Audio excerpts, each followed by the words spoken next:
Hello everybody and welcome to Analyzing Finance with Nick. And for my first reaction video of the year, I am going to look at Felix Rex's video titled Why Global Finance Manufactured the Culture War. And I picked this video because it gives me a chance to break down some of the misconceptions involved with BlackRock, hedge funds, and the ESG movement that are common among many people, particularly those on a more conservative side of the political spectrum. And with that, without further ado, let's get started.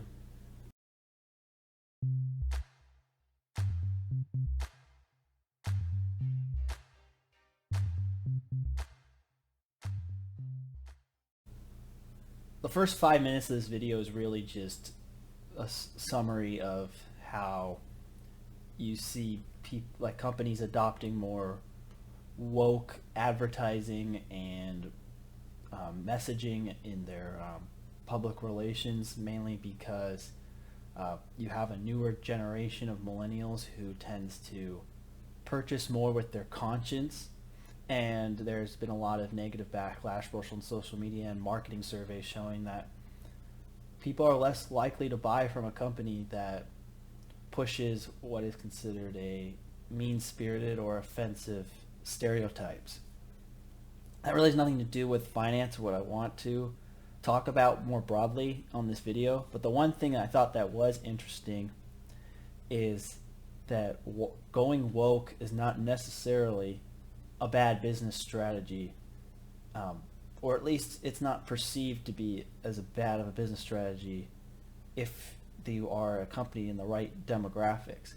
Where the companies that seem to get in trouble are the ones who have larger audience of older, more conservative leaning consumers, such as professional sports leagues. However, a lot of products are targeting more younger, affluent, and single people to be the purchasers of their products. Why? Because those people have higher propensity to spend. And there is also a correlation between social liberalism and higher incomes, especially among the single people under 40 who have a much higher propensity to spend than older people, married couples, and political conservatives who happen to be fit in those demographics and therefore are a less appealing group of people to advertisers. To do with a man named Larry. I think that Larry he's referring to is Larry Fink of BlackRock, but we'll get into that more. Now I'll be quoting from here with some additions to make the material more cogent. Ever wondered why Go Woke, Get Broke never succeeded?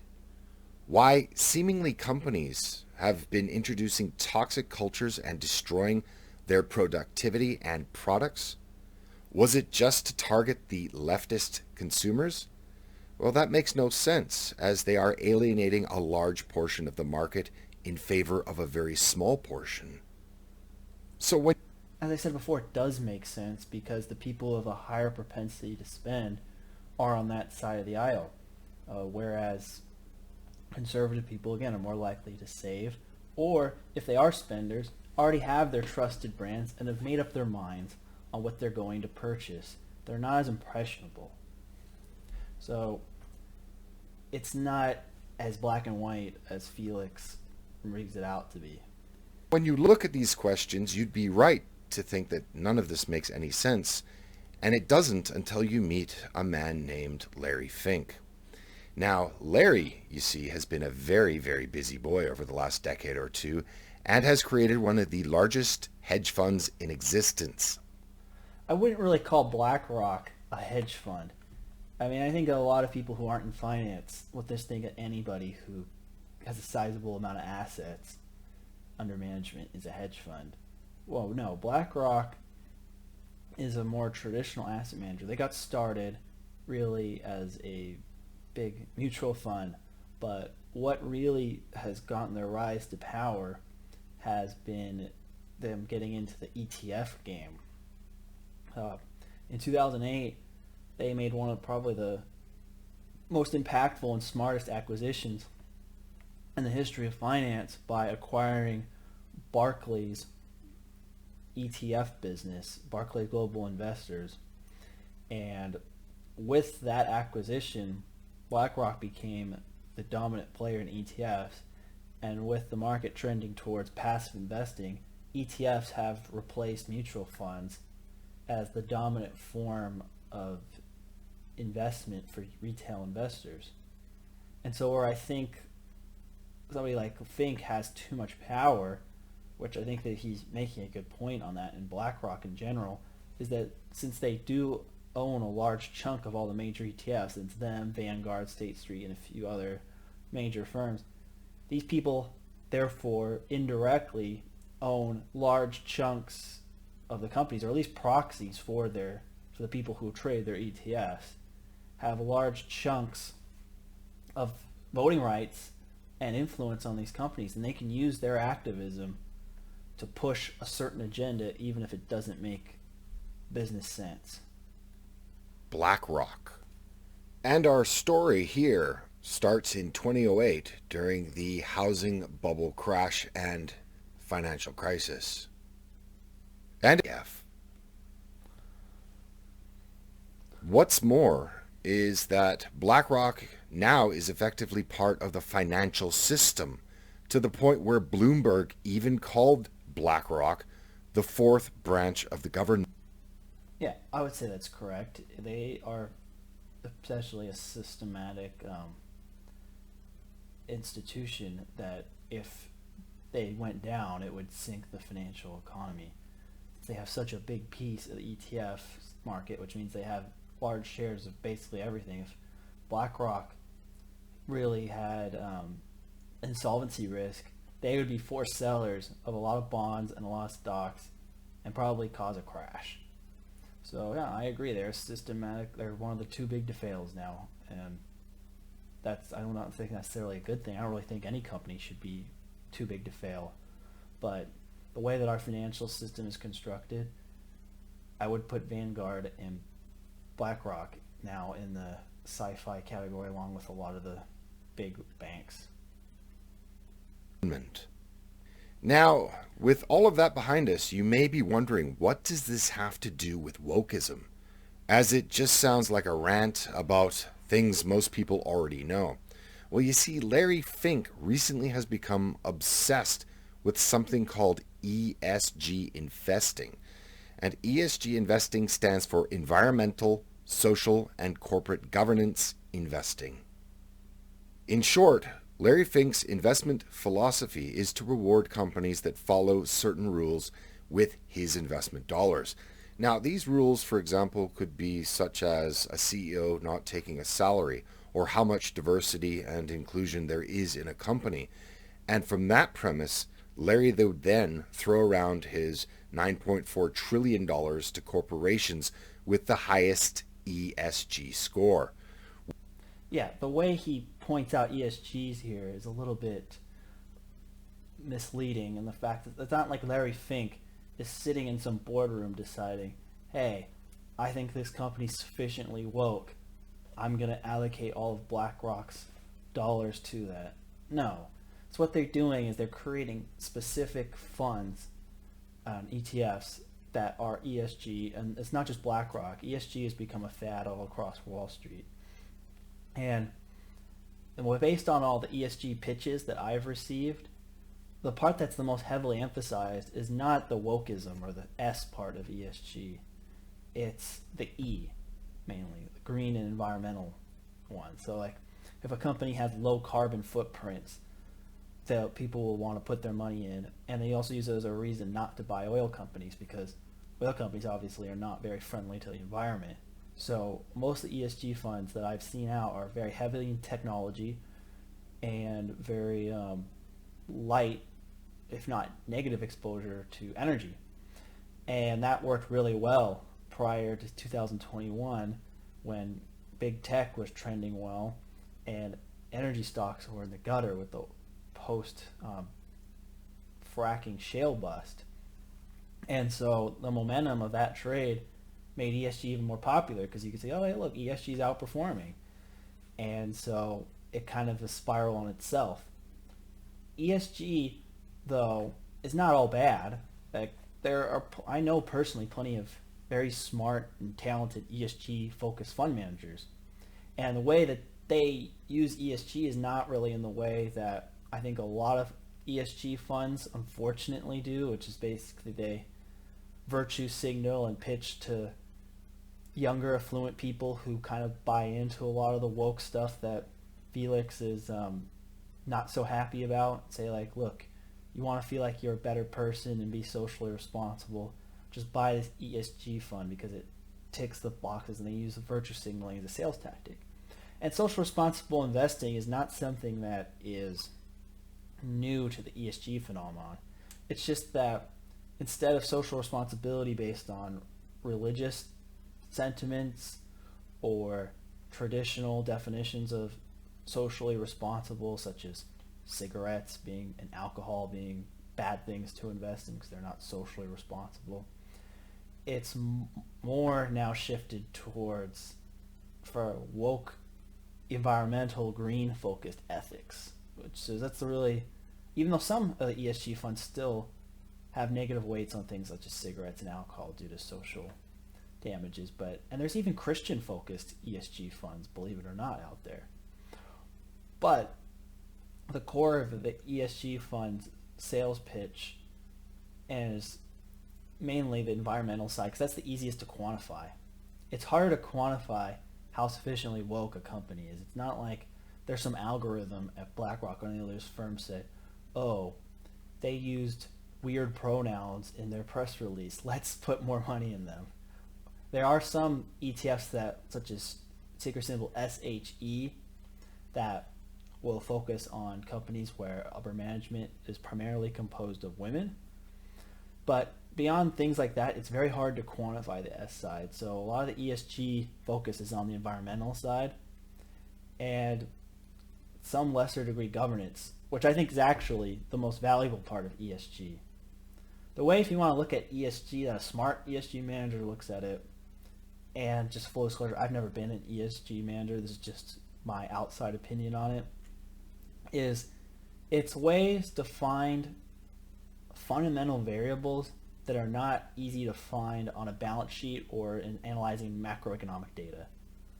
Like, say for example, if the CEO has a history of a criminal record, or they line up the incentives of their shares in a way that give unfair voting rights to upper management at the expense of the interest of the rest of the company, or their payout incentives are designed more to, say, boost revenue in the short term at the expense of long-term profitability.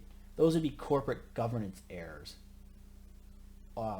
And those are not necessarily, again, something that can easily be quantified. Like if you look at a balance sheet or an income statement, you won't see those type of things, but they matter. And a company with bad governance is likely to underperform in the long term. So I think there are some roles in using ESG. And if investors really do want to care about the environment, whose right is it to stop them doing that? Let's continue with the video though.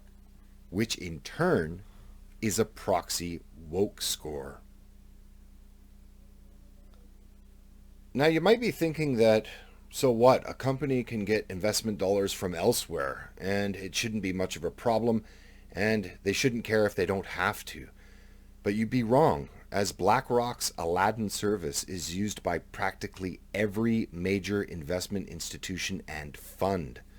And most of these institutions and funds use the ESG ranking as well. That's the reason why they use BlackRock, is they have more liquid ETFs with their iShares. I frequently trade BlackRock ETFs because of their liquidity, and that has nothing to do with their ESG scores. There are ESG focused funds whose in their mandates are to invest in a way that meets certain objectives. They look at that, but I don't think most institutional investors do not have an ESG mandate will invest solely or use ESG as a primary factor in their investment decisions. I think he's off on this one. Even if they don't believe in it, as why would you want to draw the ire of the fourth branch of government? And again, it's not, nobody's afraid of Larry Fink coming out and saying, "Oh, you're a bad person for not investing in my ETFs." No, it's a good product. It's kind of the same reasons that people don't use Amazon orders as a way to show that they are morally superior to people who shop brick and mortar and drive to the mall. It's because it's a more convenient product. And this is somebody who's saying this personally who's not the biggest fan of wokeism.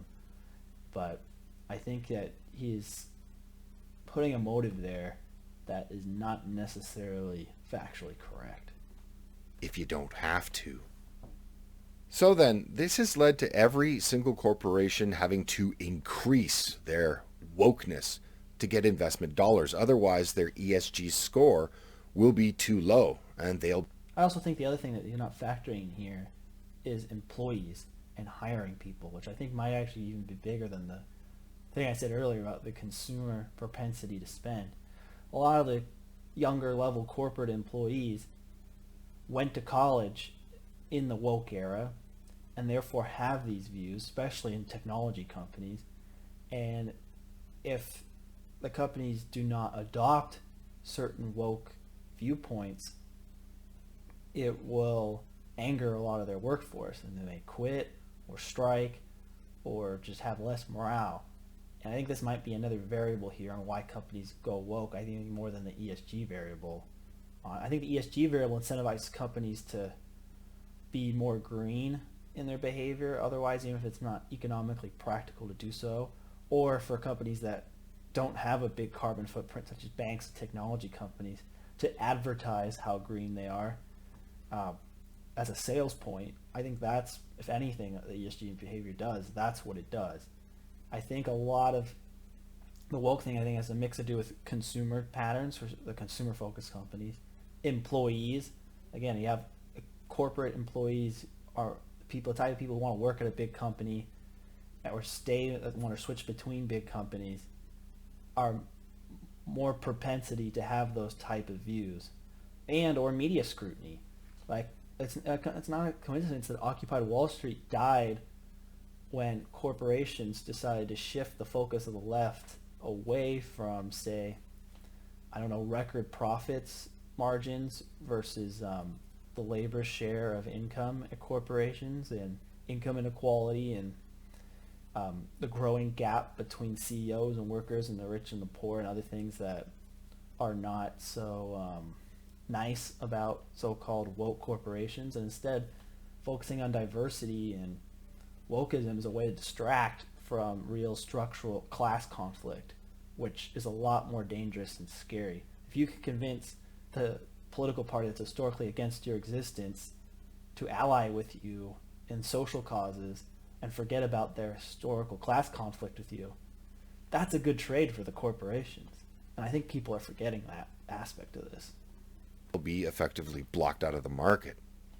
So there you go. Now you know why wokeness is being pushed, and is being pushed because Mr. Fink has a hard-on for wokeness, and most don't dare cross him.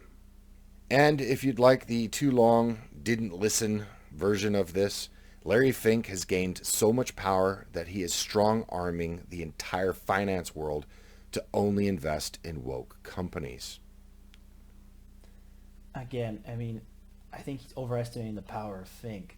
Yeah, Fink is very liberal. He has woke views. He would like it if everybody did invested in his ESG ETFs. And he's providing that option to people as much as he can. But he's not in some smoke-filled room saying to all the big institutional investors and hedge funds, if you don't go woke, I'm going to break you.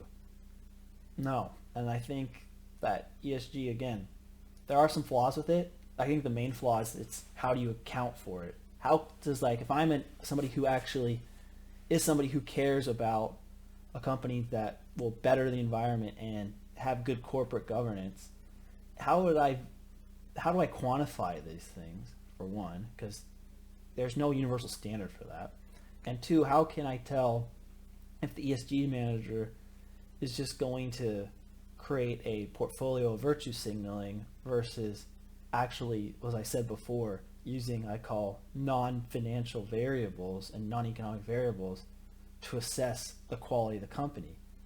I would invest in the ESG fund who does the latter, but not the former, as somebody who is in the investment business. Thank you for watching. If you like what we're doing, like and subscribe, and let me know if you have any questions. If the creator of this video would like to actually talk to me about this subject in more detail, I'd happy to come on his channel and discuss it, because I think I agree with him in a sense that he has some of his concerns about the role of increasing wokeism in corporate America, but I think the way that he is approaching and targeting BlackRock is flawed, and it weakens his argument. Have a good day.